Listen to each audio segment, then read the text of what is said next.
네. 자, 우리 하나님의 말씀은 고린도전서 10장 14절 한 절입니다. 고린도전서 10장 14절.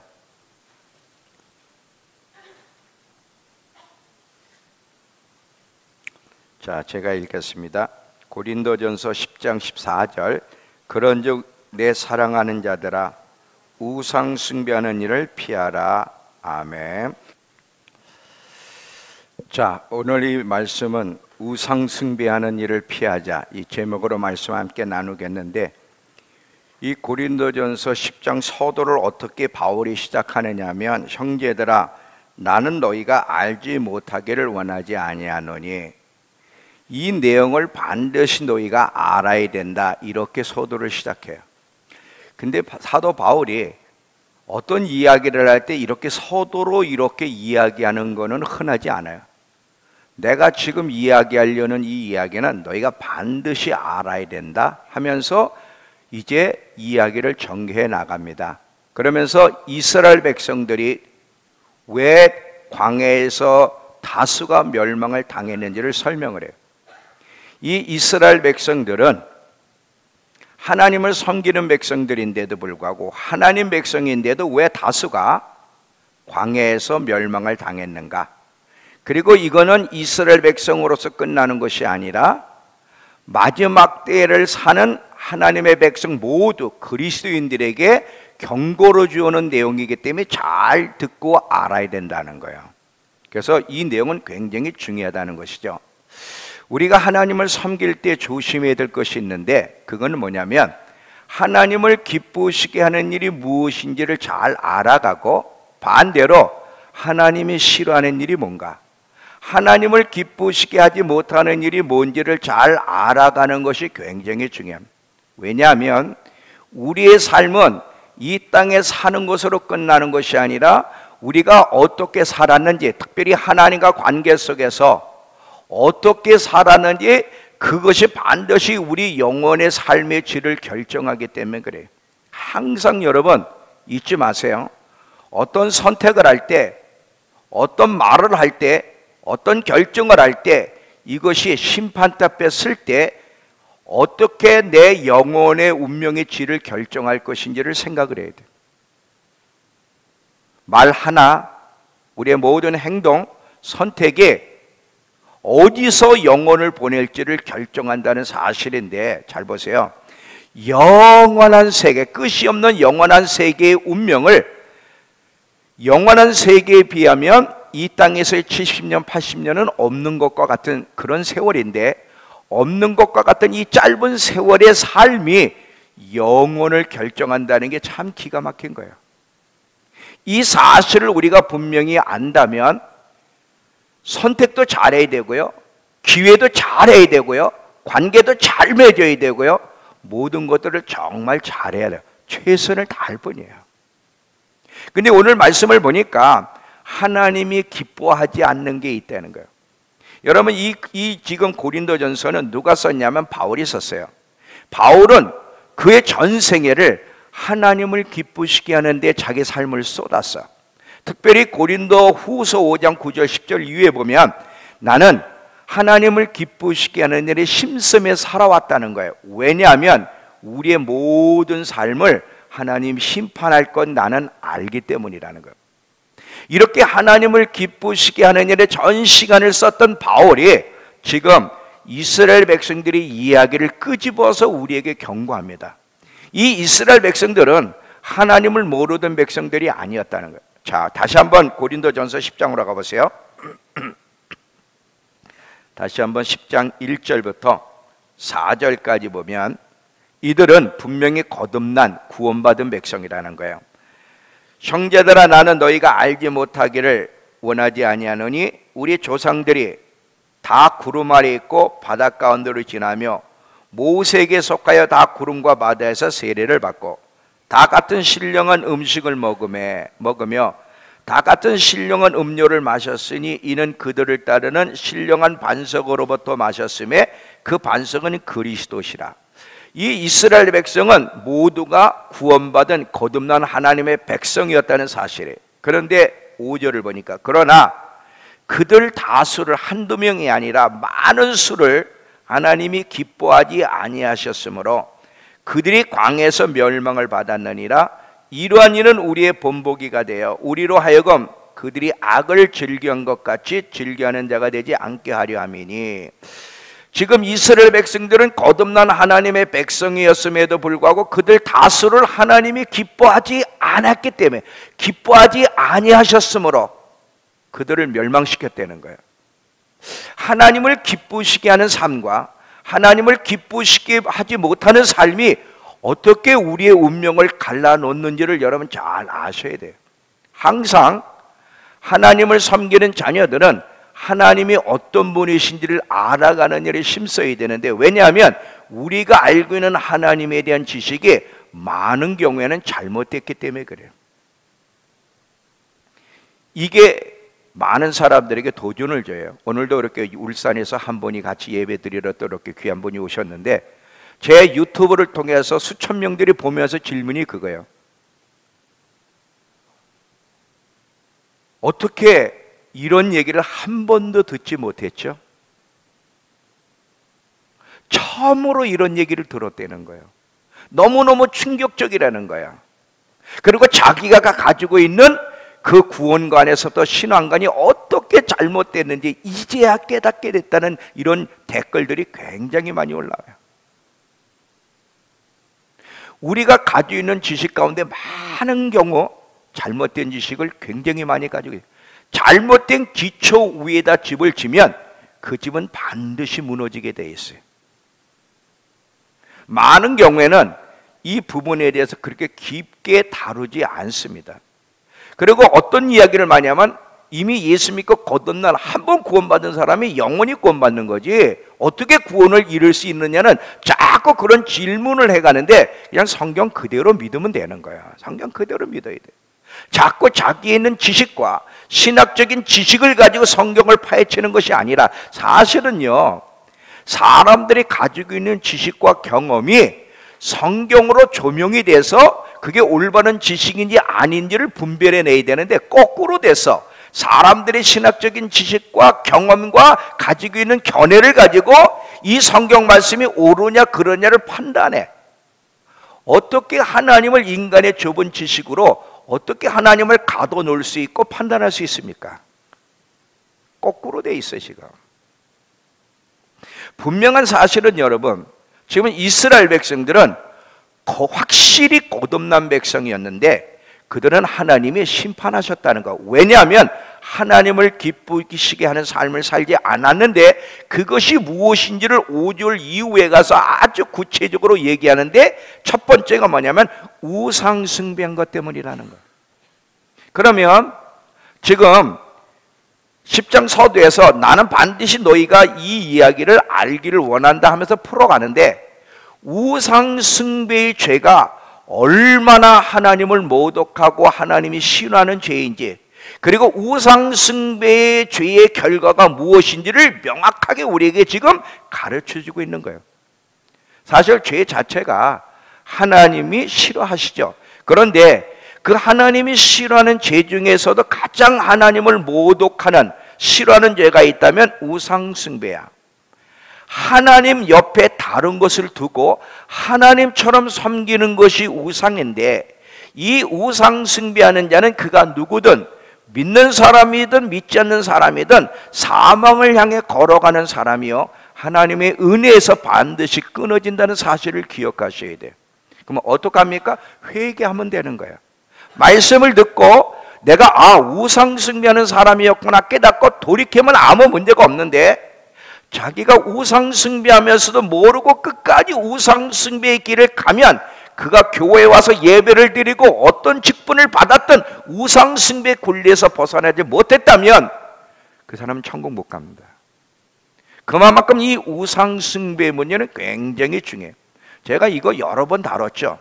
또 MIT 사역자 훈련학교에서 아주 집중적으로 다루는 이야기인데, 근데 오늘 또 한 번 이야기해야겠다는 강한 마음이 있었어요.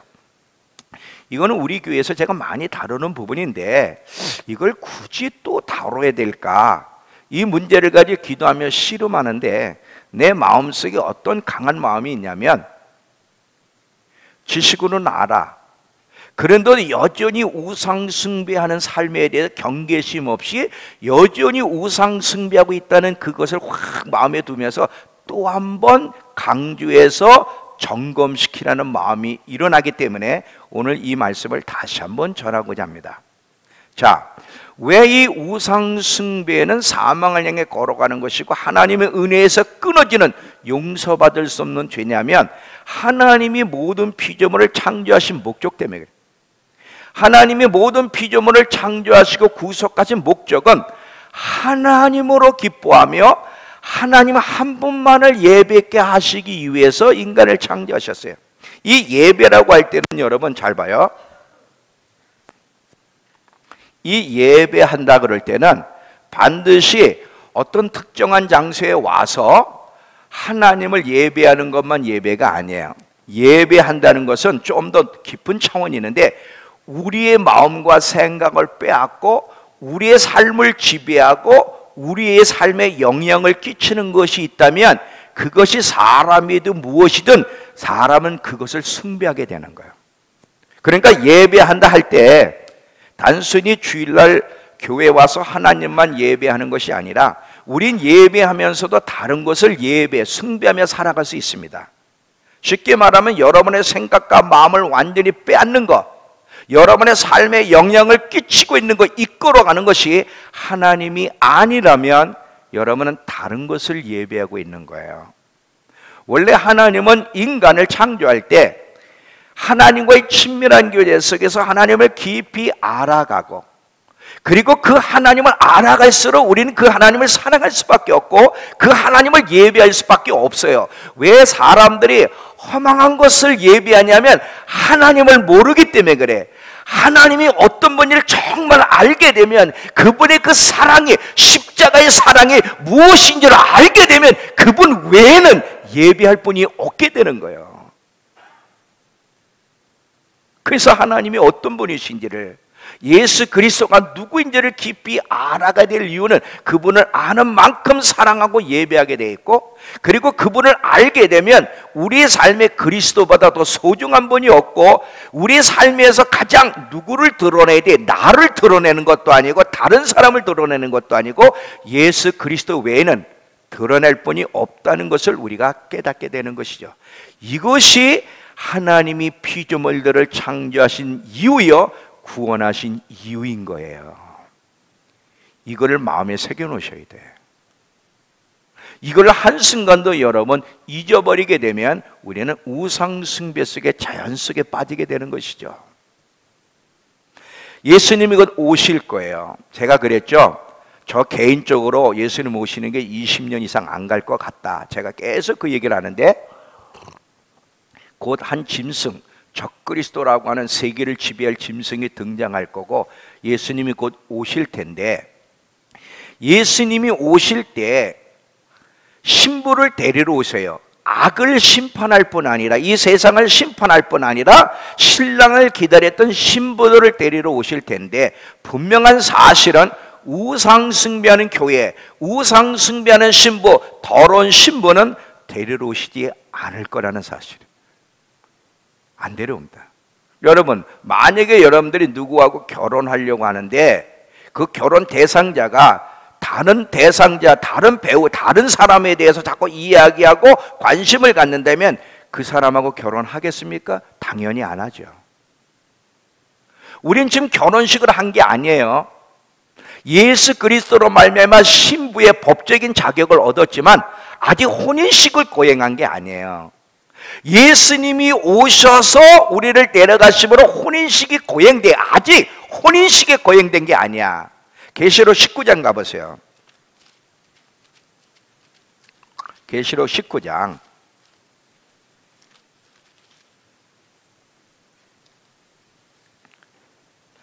자, 6절서부터 19장 6절서부터 9절까지. 또 내가 들으니 허다한 무리의 음성과도 같고 많은 물소리와도 같고 큰 우리의 소리와도 같은 소리로 이르되 할렐루야, 우리 하나님 곧 전능하신 이가 통치하시도다. 우리가 즐거워하고 크게 기뻐하며 그에게 영광을 돌리세. 어린 양 혼인계약이 이르렀고 그 아내가 자신을 준비하였으므로 그에게 빛나고 깨끗한 세마포 옷을 입도록 허락하셨으니 이 세마포 옷은 성도들의 옳은 행실이로다 하더라. 천사가 내게 말하기를 기록하라. 어린 양 혼인잔치에 청함을 받는 자들은 복이 있도다 하고 또 내게 말하되 이것은 하나님의 참되신 말씀이라 하기로. 혼인잔치는 신랑 되신 예수님이 재림하신 다음에 일어나는 거예요. 근데 이 혼인잔치에 청함을 받는 자는 복이 있대. 왜? 청함받지 못할 자가 많기 때문에 그런 거죠. 아직 여러분 우리 결혼식 안 했습니다. 결혼할 신부를 데리러 신랑 되신 예수님이 오실 텐데 분명한 사실은 더러운 신부는 데리러 오지 않을 거라는 거예요. 그래서 바울이 나는 너희가 오늘 내가 하려고 하는 이 얘기를 반드시 너희가 이해를 해야 돼. 우상 숭배하는 일은 가볍게 넘겨서는 절대 안 되는 일이 하면서 이야기하는 거예요. 이 우상 숭배하는 피하라고 하는 말씀은 하나님의 절대적인 명령이라는 사실을 기억하면서 내가 어떻게 예수를 믿으면서도 우상 숭배하고 있는지를 점검하는 것보다 더 중요한 것은 없습니다. 왜? 우상 숭배하는 자는 분명히 성경에 천국에 갈 수 없다고 이야기했기 때문에. 갈라디아서 5장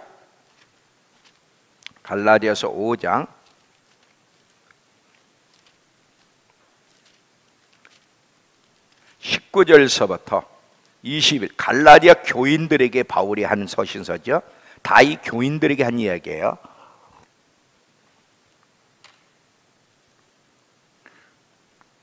(5장) 19절부터 육체의 일은 분명하니 곧 음행과 더러운 것과 호색과 우상숭배와 술수와 원수 맺는 것과 분쟁과 시기와 분냉과 당짓는 것과 분열함과 이단과 투기와 술 취함과 방탕함과 또 그와 같은 것들이라. 전에 너희에게 경계한 것 같이 경계하노니 이런 일을 하는 자들은 하나님 나라를 유업으로 받지 못할 것이 아주 분명히 얘기했어요. 우상 숭배하는 자는 하나님 나라 못 간다.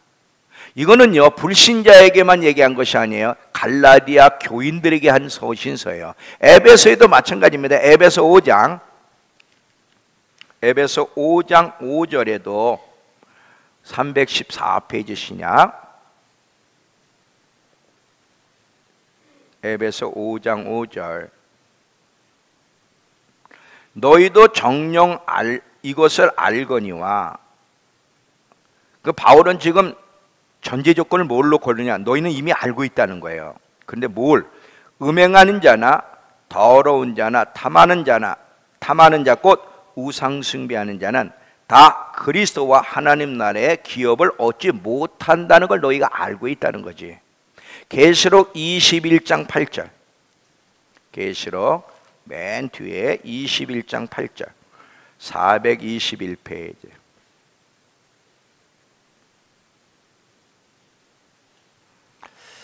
그러나 두려워하는 자들과 믿지 않는 자들과 흉악한 자들과 살인자들과 음행하는 자들과 점술가들과 우상숭배하는 자들과 거짓말하는 모든 자들은 불과 여왕으로 타는 못에 던져지리니 이것이 둘째 사망이라.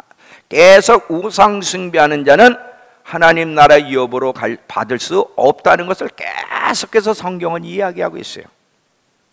그러면 우상숭배란 무엇인가? 그리고 어떤 식으로 우리가 우상숭배하는가? 이 우상숭배는요 목숨을 걸고 싸워야 된다는 거 먼저 여러분 기억하셔야 돼. 다니엘의 세 친구 사드락과 메삭과 아벳느고 아시죠? 느부갓네살이 환상 중에 본 금신상을 탁 세워놓고 모든 대신들에게 그 금신상 앞에 절을 하라 그럴 때 절을 하지 않으면 풀무풀 속에 집어넣어서 죽이겠다고 명령이 떨어졌는데도 다니엘의 세 친구가 금신상 앞에 절하지 않았어요. 이유는 뭐예요? 지금 다니엘의 세 친구는요 풀무풀 속에 들어가 육체만 죽는 것으로 끝나는 게 아니라 더 중요한 것은 영혼인데 영혼이 지옥 간다는 사실을 누구보다 더 잘 알고 있었어. 우상숭배하게 되면. 그래서 목숨을 걸고 금신상 앞에 절하지 않았던 것처럼 우리도 목숨을 걸고 우상 숭배와 싸워가야 되는데, 그러면 어떤 것들이 우리 안에 있는 우상들인지를 조금 이야기할 테니까 잘 들어보세요. 가능하면 우리 안에 내가 지금 어떤 식으로 우상 숭배를 하고 있는지를 좀 보여주기 위해서 다양한 예들을 좀 드릴 거예요. 쉽게 이것이 오늘 여러분에게 점검되어지기를 바라면서 이야기할 테니까 잘 들어보세요. 우상 숭배는요, 어떤 형상 앞에 절하는 것만 우상이 아니에요. 어떤 형상을 세워놓고 절하는 것도 우상이지만, 대부분 그리스도인들이 가지고 있는 우상, 물론 세상 사람도 마찬가지지만 그리스도인들이 가지고 있는 우상은 마음 안에 있어요.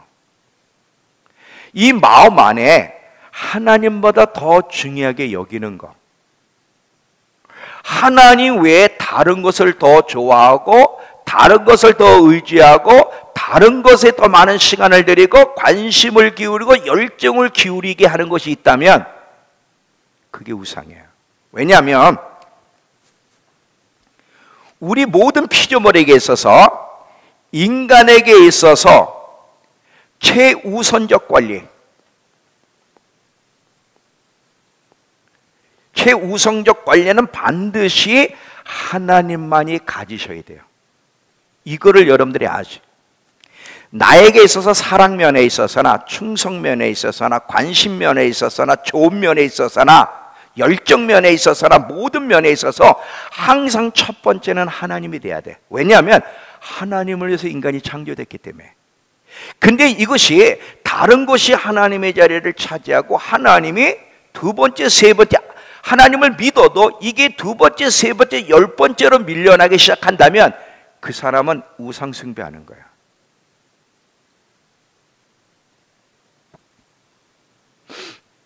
우리의 생각과 우리의 마음과 관심과 시간과 열정을 빼앗는 것. 여러분, 여러분의 배우자가 마음과 열정과 관심을 여러분이 아닌 다른 것에 주면 좋습니까?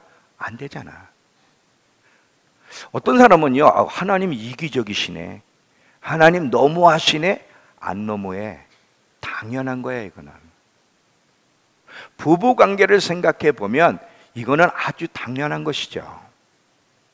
다시 말해서 하나님이 아닌 다른 어떤 것이 우리의 삶을 지배하고 우리의 삶에 영향을 끼친다면, 그것이 없이는 못 산다고 생각하는 것이 있다면 그게 우상이에요.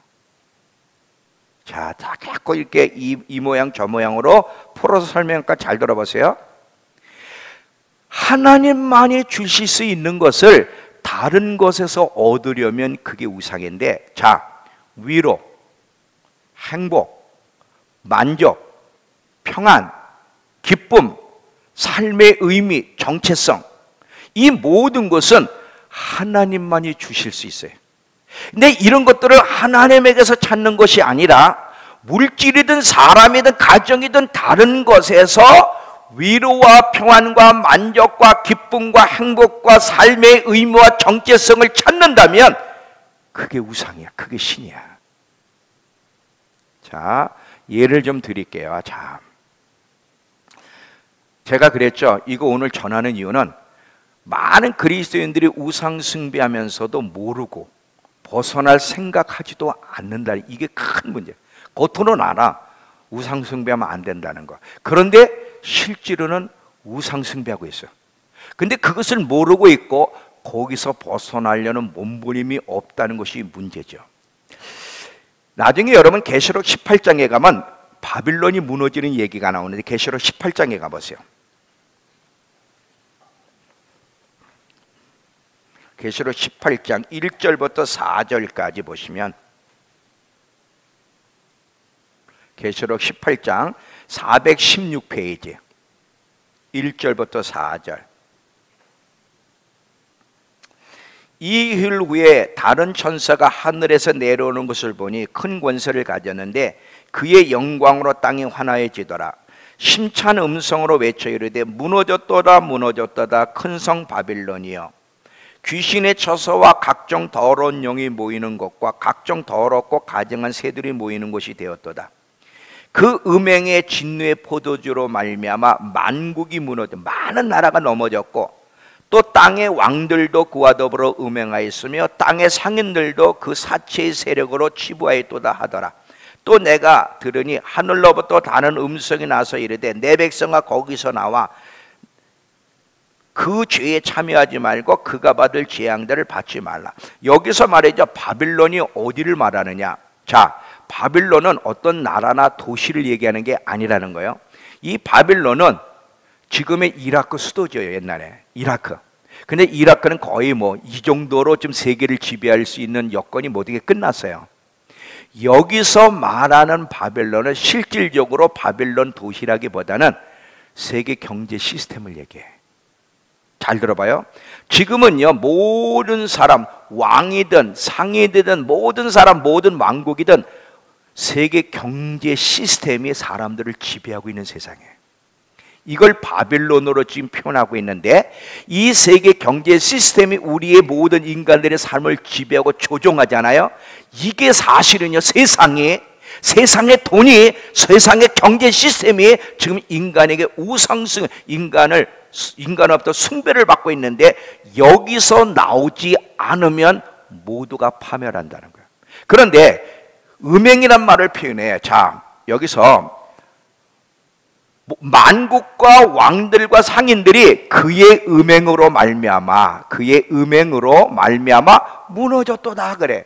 그러면 이 음행이라는 걸 뭐냐면, 자, 하나님과 우리의 관계는 부부관계, 결혼관계예요. 하나님과 예수님과 그리스도인들은 부부관계예요. 결혼관계란 말이죠. 근데 이 신부가 다른 남자, 다른 여자, 다른 사람에게 관심을 갖고 애정을 표현하게 되면 그게 음행이고 그게 음란이죠. 만약에 하나님의 자녀들이 다른 것에 시간과 마음과 열정과 애정을 쏟아준다면 그게 영적인 간음이고요, 그게 바로 우상 숭배예요. 그래서 성경은 계속 하나님의 자녀들, 이스라엘 백성이든 하나님 백성이든 온 마음을 다해 하나님을 사랑하는 것이 아니라 자꾸 다른 것에 마음을 두고 시간을 들이고 하나님과 관계를 멀어지며 살아가는 것을 향해서 계속 음행하는 자들아, 우상 숭배하는 자들아, 음란한 세대요, 계속 그 얘기를 하는 거예요.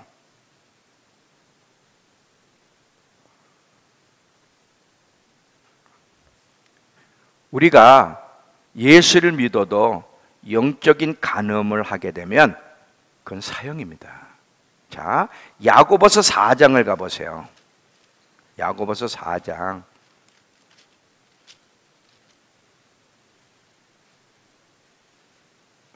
4절, 4장 4절은 374페이지.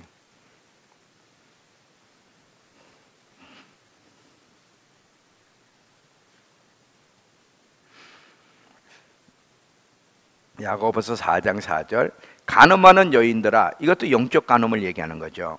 세상과 벗된 것이 하나님과 원수됨을 알지 못하느냐? 그런즉 누구든지 세상과 벗이 되고자 하는 자는 스스로 하나님과 원수가 되는 것이니라. 너희는 하나님이 우리 속에 거하게 하신 성령이 시기하기까지 사모한다 하신 말씀을 헛된 줄로 생각하느냐? 지금 세상 자체는 문제가 없어요. 돈 자체는 문제가 없어요. 공부 자체, 직장 자체, 사업 자체는 문제가 없는데, 문제는 뭐냐면 이것들을 하나님보다 더 사랑하고 더 마음과 애정을 쏟아 하나님과 관계를 멀어지게 하는, 이게 문제란 말이죠. 세상과 벗이 되고자 세상을 사랑하여 하나님과 관계가 흩어지는데도 계속 그런 식으로 살아가게 되면 그 사람은 그때부터 하나님과 원수가 된다는 거예요.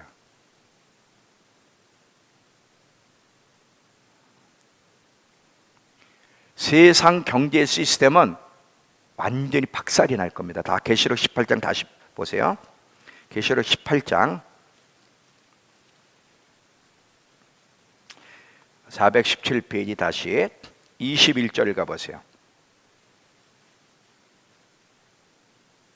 20절 21절 계시록 18장 20절 21절 하늘과 성도들과 사도들과 선지자들아 그로 말미암아 즐거워하라. 하나님이 너희를 위하여 그에게 심판을 행하셨음이라 하더라.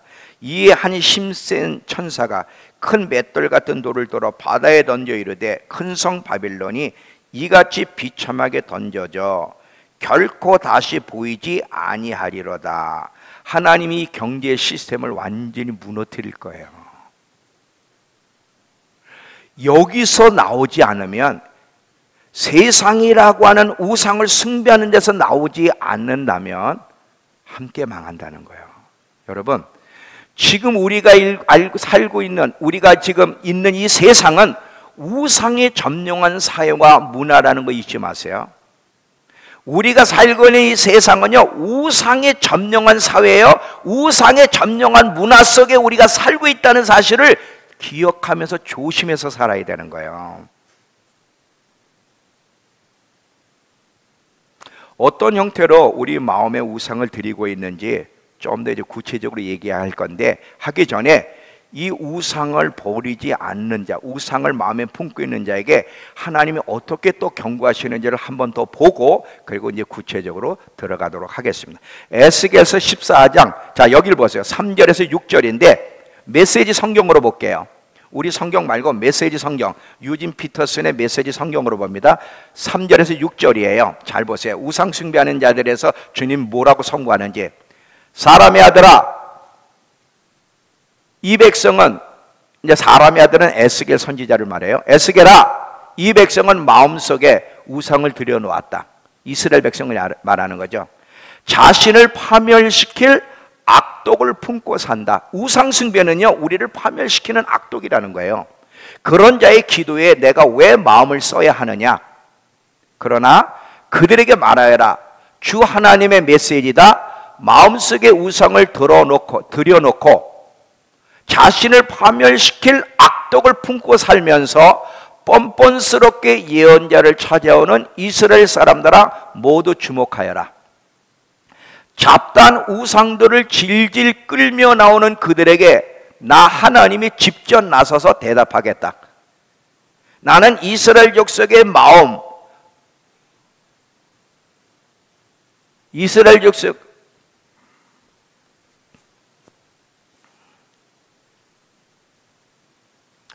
나는 이스라엘 족속의 마음, 나를 떠나 우상들에게 간 그들 마음을 손볼 것이다.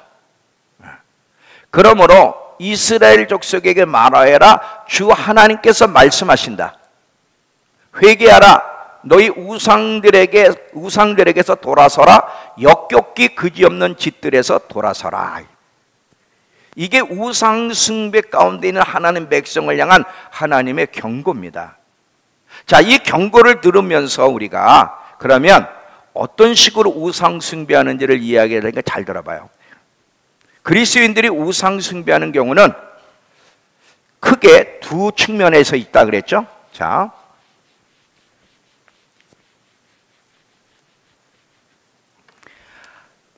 하나님과 관련된 우상 숭배예요. 그건 뭐냐면, 특별히 어떤 예들이 있냐면, 우리 안에 하나님에 대한 이미지가 있다 그랬죠. 하나님은 이런 분이실 거야, 이미지. 우리가 가지고 있는 하나님의 이미지가 성경에서 말하고 있는 하나님의 이미지가 아닐 때, 쉽게 말하면 대부분 저급한 이미지를 가지고 있는데, 하나님의 이미지가 성경에 있는 하나님의 이미지와 다를 때 저급한 이미지를 갖고 있다면 하나님을 섬겨도 그것은 우상숭배다. 이스라엘 사람들이 금송아지 섬긴 건요, 그들을 애굽에서 이끌어낸 분이 여호와라는 것을 부정한 게 아니에요. 그들을 이끌어낸 신이 여호와라는 이름을 분명히 알았어요.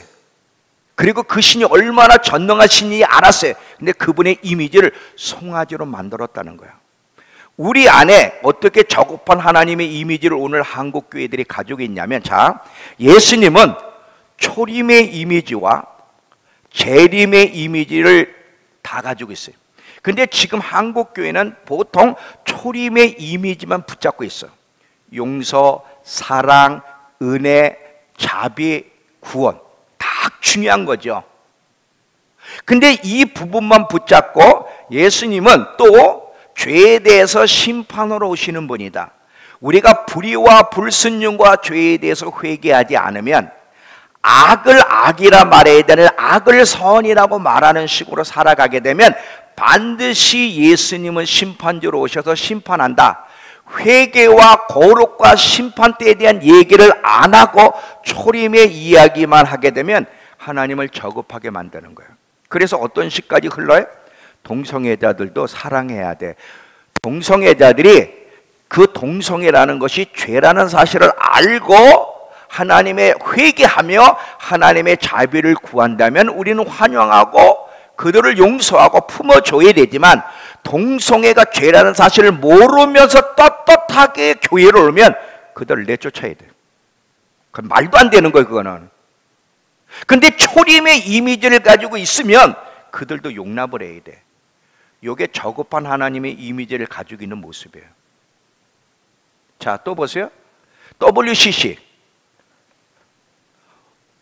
모든 종교 안에는 나름대로 진리가 있고 꼭 예수만 믿어야만 구원받는 게 아니다.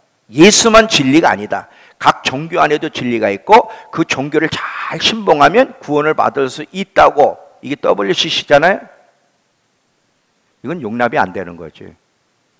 이런 식으로 하면서 예배를 드려요. 지금 교단 자체가 큰 교단들이 그렇게 하면서도 떳떳하게 예배를 드려. 이게 뭐예요?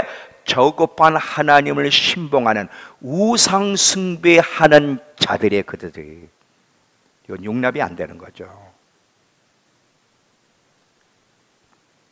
이런 식으로 그리스도인들이, 교회가, 주의 종들이 우상 숭배하고 있고요. 또 하나는요, 제1계명과 제2계명. 제1계명은 마음과 뜻과 목숨을 다하여 주 너희 하나님을 사랑하는 거고, 제2계명은 내 이웃을 내 몸같이 사랑하는 거예요. 이거는 분리가 똑같은 게 아니에요. 제1계명은 제1계명이고 제2계명은 2계명인데, 제1계명을 소홀히 하면서 제2계명 가지고 1계명을 대신하려고 하면 이게 우상이다. 제2계명은 뭐예요? 이웃사랑, 전도, 구제, 봉사, 성전건축, 이게 다 제2계명인데 이 제2계명도 열심히 하는 거 다 귀한 거지만, 하나님을 알아가려고 시간을 들이고 정말 그 하나님을 온 마음 다해 사랑하는 이 제1계명을 소홀히 하면서 제2계명을 열심히 이것까지 1계명을 대신하려고 한다면 그게 바로 우상 숭배고 하나님은 용납하지 않는다.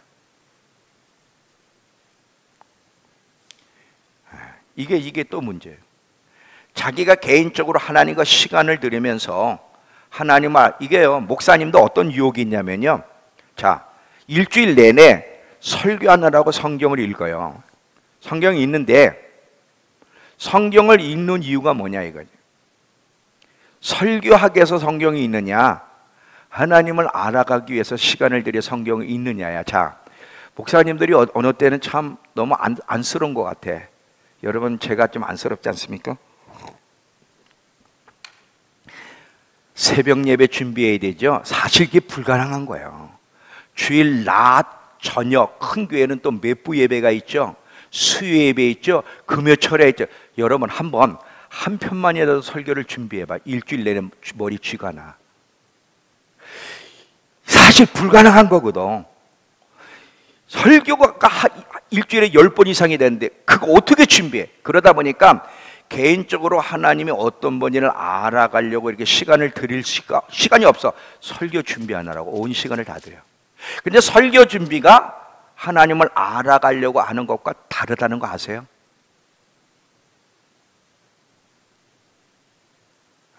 그게 달라. 설교 준비는 설교 준비고, 물론 그 속에서도 하나님을 알 수 있지만 설교 준비는 설교 준비고, 개인적으로 하나님을 알아가며 그분을 닮아가려고 하고 그 말씀에 순종하는 것은 별개일 수 있어요. 근데 사람들이 착각을 해. 설교 준비한 거 교회 막 신방 가고 다 귀한 건데 이것만 하면서 근데 너무 바쁘다 보니까 개인적으로 하나님과 교제하는 시간을 놓쳐. 기도하는 시간도 많이 빼먹고 성경을 읽고 묵상하는 시간도 빼먹으면서 교회에 막 신방하고 성경 건축하고 정신 팔리고 전도하느라고 애쓰고 선교하느라고 애쓰고 구제하느라고 애쓰고, 만약에 개인적으로 하나님을 알아가는 일 시간을 들이지 않으면서 제2계명의 힘을 쓴다면 그것도 우상숭배다.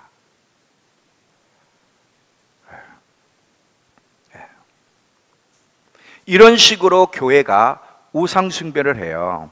근데 오늘은 제가 이 부분은 많이 다뤘기 때문에 여기다 포커스를 맞추지 말고, 자, 삶과 관련해서 우리 그리스도인들이 생활 속에 삶을 살아가면서 예수를 믿으며 살아가는데 삶 속에서 어떻게 마음 안에 우상을 드리고 살아가는지 이 부분에 대해서 조금 더 이야기하는 방향으로 나가도록 하겠습니다. 잘 보세요.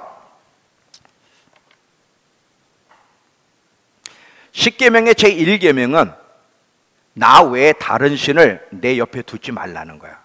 하나님 옆에는 어떤 것도, 어떤 피조물도 옆에 두어서는 안 돼. 근데 사실은 하나님 외에 다른 신들을 많이 두고 산다는 거 아시죠? 자, 돈, 성공, 직장에서 높은 지위, 좋은 보수, 안락함 자체는 문제가 아니에요. 잘못된 게 아니에요.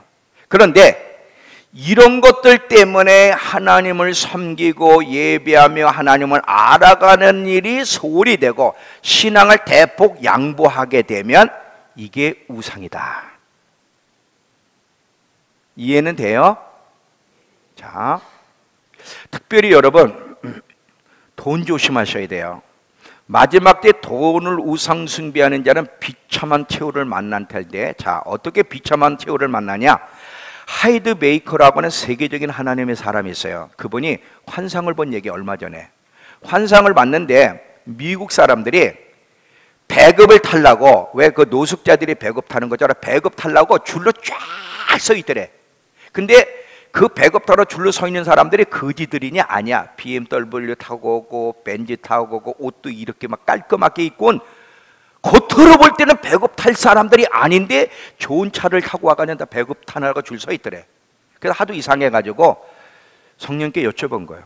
이게 무슨 뜻이에요? 하고 여쭤보니까, 잘 들어봐요. 갑자기 하루아침에 경제 공황이 오면 이런 일이 일어날 건데 곧 이 일이 일어난다. 제가 아까 계시록 18장에 경제 시스템 무너진다 그랬잖아요. 경제를 의지하고 그것을 하나님보다 더 높이 두는 사람들은 반드시 비참해질 거예요. 2018년 제가 이걸 조사해 보다 보니까 한 분이 이걸 썼더라고. 우리나라 거는 조사를 못했어요. 이 정보를 쓴 사람이 없어.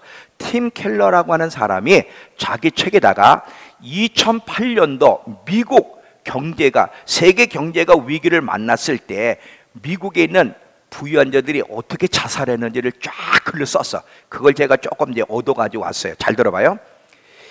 2008년도면 얼마 안 돼. 10년도 안 돼. 그때 경제 위기가 왔을 때 미국의 부유층들, 유럽의 왕가들이 어떻게 무너지고 자살했는지를 그분이 쫙 썼더라고. 연방주택담보대출공사라는 곳이 있대요. 그 재무 담당 부사장이 이 경제 위기로 말미암아 어마어마한 돈을 손실해서 지하실로 목매에 자살했고요. 미국에서 손꼽히는 부동산 경매회사 셸던 굿이라고 하는 그 경매회사의 최고 경영자가 자기 차 속에 총을 쏴서 자살했고요. 유럽 왕가와 고위층 집안의 재산을 관리하고 투자하는 프랑스 자산관리사가 14억 달러를 날려버렸어요. 그래서 사무실에 손목에 칼로 끊어서 자살했고요. 이 모양 저 모양으로 왕가에서 부유층들이 어마어마하게 자살했다는 거예요. 그게 기록에 남아있어요. 뭐 때문에? 돈 때문에. 아마 우리나라도 있을 거예요. 근데 그 기록을 내가 못 봐서 그렇고 누군가 분명히 썼을 거라고. 그걸 오늘 찾다가 못 찾았어요. 지금 간간히 많이 자살하잖아요. 하나님 아닌 다른 것을 의지하고 다른 곳에서 모든 그 하나님께로부터 얻을 것을 다른 곳에서 얻으려고 하는 자는 최후가 비참해질 겁니다. 또 뭐가 우상숭배냐? 아름다운 몸매 가꾸는 거예요. 자, 아름다운 몸매를 가꾸는 거는 죄가 아니에요. 그거 잘 가꾸세요. 이왕이면 S라인이 좋습니다. 가꾸는 건 잘못된 게 아닌데 이게 신격화되고 있어요.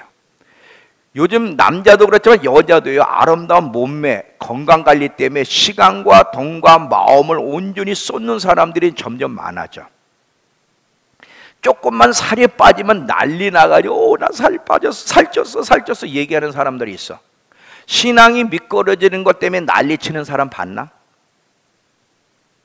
살만 조금 쪄서 디릭디릭 떴어. 막 이것 때문에 막 걱정하고 염려를 해. 과도한 몸매 관리 때문에요, 우울증에 걸린 사람도 많고요. 몸매 관리에 실패할 때 나타나는 섭식장애라는 게 있어요. 반장애로 막 음식을 먹든다든지 막 몸매 관리 때문에 어떻게 해서 먹는 걸 절제하면서 완전 몸매 관리에 얽매여 있는 사람들, 이게 우상이에요. 이 연예인들이 여기 많이 이제 붙잡혀 있죠. 근데 연예인만이 아니라 많은 사람들이 이런 데에 붙잡혀 있어요. 우리의 행복, 삶의 의미, 정체성이 하나님보다 다른 곳에서 더 이런 것들을 우리에게 만들어 준다면 그게 무엇이든지 그게 우상이다. 우리의 행복은 하나님께 있고요, 내 삶의 의미는 하나님이 내 삶의 의미가 돼야 되고 인생의 목적이 돼야 돼. 나의 정체성은 내가 하나님의 백성이라는 거. 그런데 다른 것들이 내 삶의 행복과 의미를 찾아둔다면 그것이 바로 무엇이든 우상 숭배라는 사실을 잊지 마세요. 왜 예수 믿는 사람들이 마음을 다하고 뜻을 다하고 힘을 다해 주 너의 하나님을 사랑하라고, 그럼 먼저 하나님의 나라와 의를 구하라고 그렇게 성경은 말하는데 왜 그렇게 못 살죠? 한때는 하나님을 뜨겁게 사랑하고 하나님과 관련된 예배에서부터 기도 생활 이런 것들에 그렇게 뜨겁게 열심히 하더니 점점 하나님과 관련된 것들이 왜 실증을 내면서 멀리하게 되죠? 이유가 뭐예요? 속에 우상이 생겼기 때문에 그래. 더 좋은 우상이 생겼기 때문에 이런 것들이 싫어지는 거예요. 자, 또 보세요. 우리가 어디서 존재감, 든든함, 안정감, 충족감을 얻는지를 잘 보세요. 여러분 어디에서 존재감, 그리고 어디에서 든든해, 어디에서 안정감을 느끼고 충족감을 얻어요? 하나님입니까? 아니면 돈입니까? 아니면 안정된 직장입니까? 아니면 성공적인 사업입니까? 아니면 공부입니까? 아니면 평판입니까? 아니면 성공적인 사역입니까? 언제 마음이 든든한가? 자연아, 우리 자연은 언제 마음이 이렇게 든든하고 안정감이 있어? 주님께 마음 빼앗길 때. 대부분은요, 안정된 직장, 보수도 빵빵하고 직장이 안정되면, 아니면 사업이 잘 돌아가면, 돈이 든든하게 쌓여 있으면 거기서 많은 경우 안정감, 든든함, 충족감을 느껴요. 하나님 때문에 안정감, 존재감, 충족감, 든든함을 느끼는 사람은 정직하게 손들어봐. 손들지만 없으니까. 없어요. 나 아직 그런 분들 본 적이 없어요. 하나님만 믿고서는 불안해. 만족이 안 돼. 든든하지가 않아. 이게 있어야 든든해. 이게 많이 있을수록, 저도요. 밖에 나갔는데 10,000원짜리 하나 있어. 그럼 불안해. 50,000원짜리 있잖아. 50,000원짜리. 50,000원짜리니까 몇 개 딱 있으면 왜 이렇게 든든하냐? 편안하고. 어쩔 수가 없어요, 사람은. 어쩔 수가 없어요.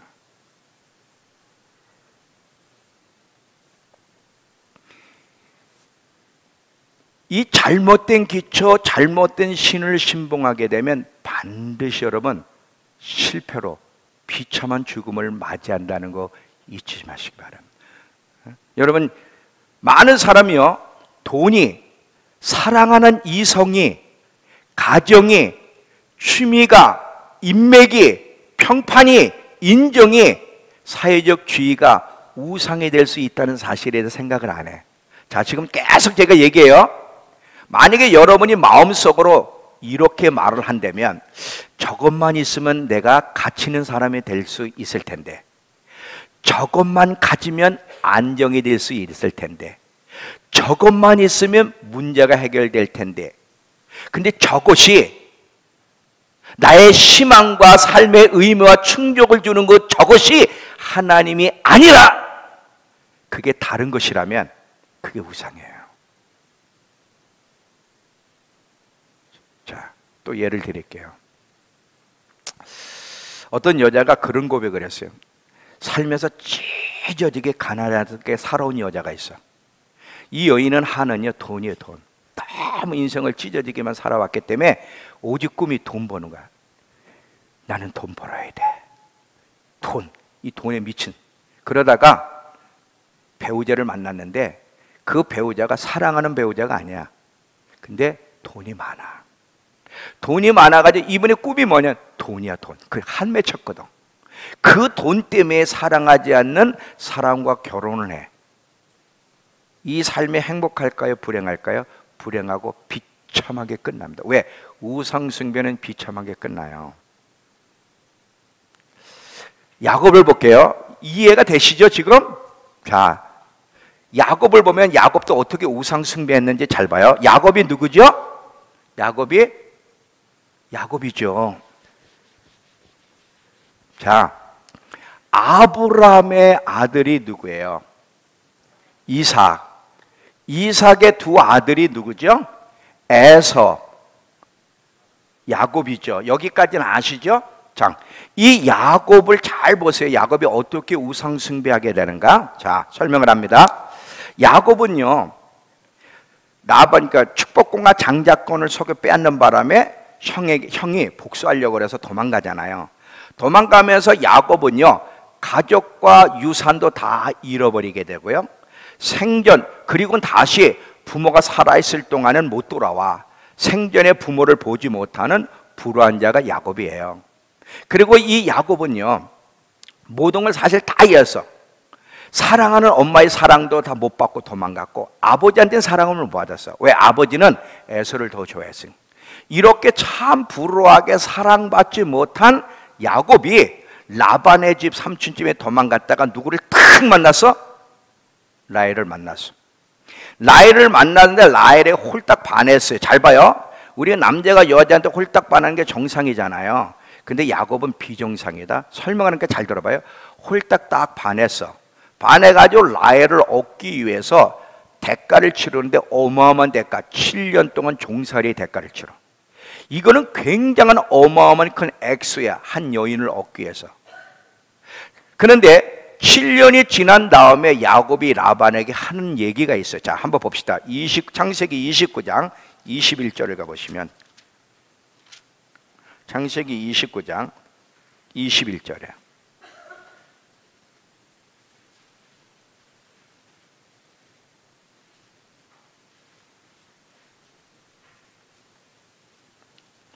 야곱이 라반에게 이르되 내 기한이 찼으니 내 아내를 내게 주소서, 내가 그에게 들어가겠다.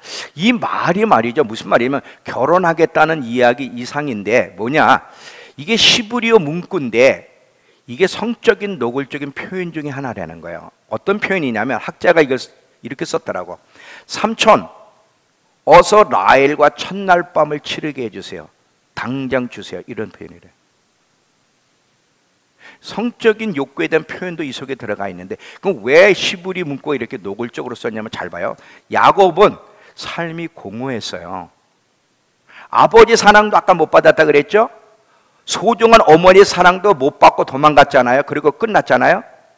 하나님의 사랑과 보호를 알았고 거기서 만족을 얻었다면 문제는 달라. 그런데 야곱도 아직 하나님의 사랑과 하나님의 보호가 뭔지 모르는 가운데 지금 방황하는 거예요. 그는 늘 공허한 인생을 살았어.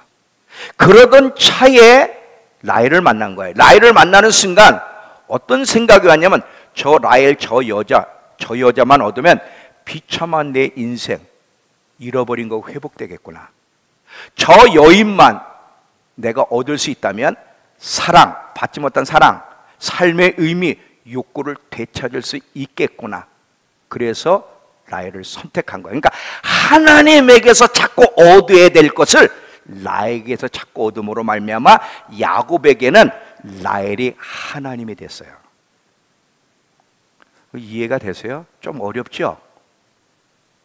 공감이 돼요? 그 라헬은 죽죠. 가장 먼저 죽어요. 여러분 이거 이해가 돼야 돼요. 지금 이 그리스도인 우리 예수 믿으면서 어떤 식으로 마음속에 우상 숭배하는지 이걸 여러분 이해시키려고 제가 지금 막 이저에게 지금 이렇게 예를 드리는 거예요. 자, 또 보세요. 나겸일 목사님이란 분이 자기 간증이에요. 저 세문안교회인가 어디 거기서 집회하다가 그분이 그 방언 통변의 은사가 있는데 집회하면 다 성도들 방언하는 사람 통변해 줬다는 거예요. 통변해 주는데 한 여인을 통변해 주는데 근데 그 교회에서 그 여인은 처녀로 알고 있었어. 결혼하지 않은 처녀. 근데 통변이 어떻게 나왔냐? 네 남편이 왜 죽었는지를 설명하라. 통변해서. 이 여인이요 하나님 앞에 사역자로 부름받았어요. 하나님 앞에 사역자로 부름받았는데 너무 좋은 남편을 만난 거야. 좋잖아요. 이거 좋은 남편 만난 게 뭐가 잘못돼요? 아니잖아요. 좋은데 그 남편을 만나는 순간 거기서 행복과 안정감과 삶의 의미를 찾으면서 하나님의 부르심을 망각하기 시작하고 거부한 거예요. 계속 하나님이 경고를 해요. 다시 내게로 돌아와라. 남편 사랑하는 게 잘못된 거 아닌데 하나님께로부터 받아야 될 그리고 하나님의 부르심을 망각해서 하게 되면 이게 문제예요. 계속 부르는 거예요. 안 불러. 그래도 계속 거부를 하고 남편만 딱 붙잡고 있어요. 그래서 하나님 데려가셨다는 거예요. 네 남편을 왜 데려가는? 이때 이 자매가 통곡하고 그때 성도들이 저 자매가 유부녀라는 걸 그때 알았다는 거예요. 하나님은 질투하시는 연인이라는 거 잊지 마세요. 하나님은 절대 사랑을 나누지 않고요. 영광을 누구와 나누지 않습니다. 그러면 그게 정당해요. 정당해요.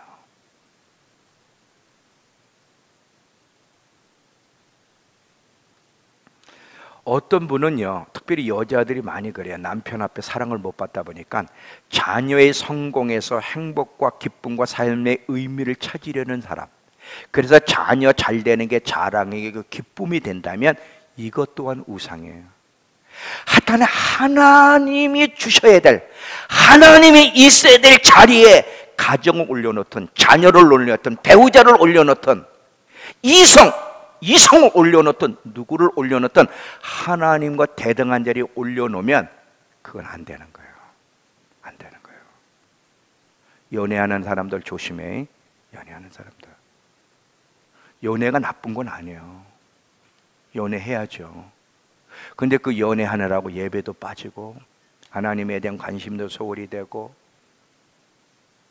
그러면 조심해야 되는 거예요. 군사력을 의지했다가 한 대 얻어맞은 사람이 있죠. 누구죠? 다윗이죠. 다윗이 인구조사라고 요압을 왕을 보내잖아요. 너무 잘 나갈 때. 그래서 그것 때문에 하나님 앞에 매를 맞죠. 여태까지 하나님이 축복해 주셨는데 군사력 수를 계수해야 되는 거예요. 얼마나 내게 막강한 군사력이 있는지를. 안 되는 거예요. 안 되는 거예요. 여러분의 삶을 결정하는 게 누굽니까? 자합니까? 내가 할지 안 할지 결정하는 게 여러분은 하나님의 것이에요. 여러분에게 권리가 없어요. 여러분의 자유의지를 가지고 항상 하나님이 기뻐하는 쪽을 선택해야 될 의무 외에는 없어요. 근데 그 자아가 하나님이 기뻐하는 걸 선택하는 것이 아니라 자기를 기쁘게 하는 일을 선택하며 하나님의 뜻을 거스르면 그 자아가 우상이 돼서 파멸의 길로 나를 이끌어 간다는 거 잊지 마시고 절대 자아에게 이끌리지 마시기 바랍니다. 안 되는 거예요. 자, 또 보세요. 우리를 두려워하게 하는 게 뭐예요? 뭐가 여러분 두렵습니까? 뭐가? 삶의 가치를 느끼게 해주는 것. 결코 이거는 없어서는 안 된다고 하는 게 뭡니까? 자신을 보호해주리라고 믿고 안정을 갖게 해주리라고 믿는 게 뭐예요? 직장입니까? 돈입니까? 노후 대책으로 쌓아놓은 자산입니까? 아니면 하나님입니까? 하나님이 아니라면 그게 우상이에요. 그리스도인들은요, 이 모양 저 모양으로 많은 우상들을 가지고 있어요. 안 되는 거예요. 그거 버리라는 게 아니야. 정리를 똑바로 하라는 거야.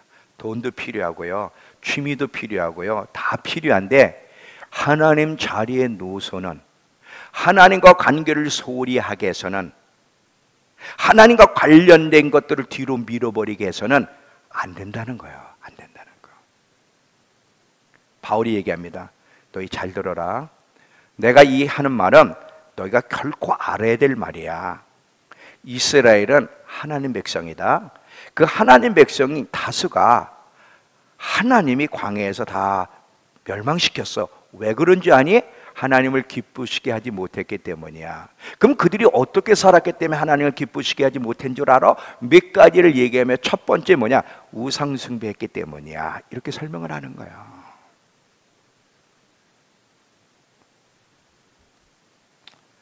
자, 이제 결론을 맺을게요. 우상 숭배는 안 돼. 우상 숭배는 결코 용납될 수가 없어요. 예수님이 성전에 왔다 성전이 더러웠을 때 성전을 정화시킨 장면 아시죠? 당신의 성전이 깨끗하지 못하면, 신부가 깨끗하지 못하면 하나님은 용납하지 않아요. 예수님이 곧 오실 거예요. 그 오시는 신랑을 맞이하려면 내 안에 있는 이 우상들을 정리하셔야 돼. 정리할 때만 신랑을 만날 수 있다는 사실을 기억하면서 내 안에 뭐가 우상인가? 여러 종류를 이야기했는데 그 우상이 있다면 그거 제자리로 돌려놓으세요. 버리지 마세요. 악은 아니니까 제자리로 돌려놓으시고, 하나님이 여러분 삶의 모든 곳에 최우선적 권리를 가지실 수 있도록 허락하는, 그래서 모든 것이 다시 올바르게 놓여질 수 있는 저와 여러분 되길 축원합니다. 기도합시다. 하나님,